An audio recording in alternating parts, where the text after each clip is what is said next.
আসসালামু আলাইকুম ওরহমতুল্লাহি ওবরাকাতুহু। সম্মানিত ভাইয়েরা, আলহামদুলিল্লাহ, আপনারা যে কোনো কাজের জন্য যোগাযোগ করতে পারেন।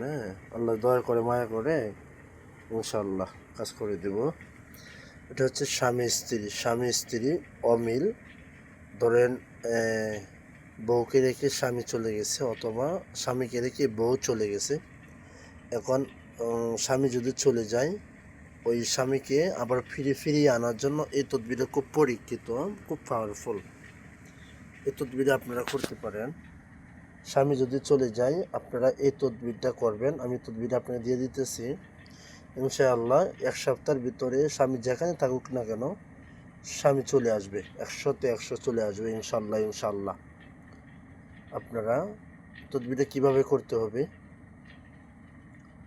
ওই স্বামীর যে চলে গেছে তার যে কেউ যদি কেউ চুল পালায় চলে যায়, যে কারো গায়ের একটা কাপড় লাগবে, ওই কাপড় দিয়ে বশীকরণ।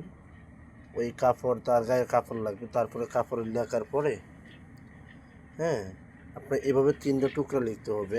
এভাবে 3টা তদবির লিখতে হবে এই কাজল দিয়ে। নিয়ম হচ্ছে এটা, কাজল দিয়ে লিখতে হবে। কাজল দিয়ে লিখবেন। লেখার পরে লিখবেন শুক্রবারে বিকালে লিখবেন তদবিরটা। শুক্রবারে বিকালে লেখার পরে নাম লিখবেন। সর্বপ্রথম স্বামীর নাম, পরে পিতা দেয়া বাবার নাম, পরে এসে মেয়ের নাম, মাতা দিয়ে মার নাম লিখবেন। ঠিক আছে? লেখার পরে একটা মসজিদের আশেপাশে একটা কুঁতে দিবেন, মাটির তলে ঘেরে দিবেন। আরেকটা ইট দিয়া, যে ঘর থেকে চলে গেছে এই লোক, ইট দিয়ে চাপা দিয়ে রাখবেন। আরেকটা ঈদগাহ মাঠ, যেখানে ঈদের নামাজ পড়ানো হয়, ওই জায়গায় মাটির তলে রাখবেন।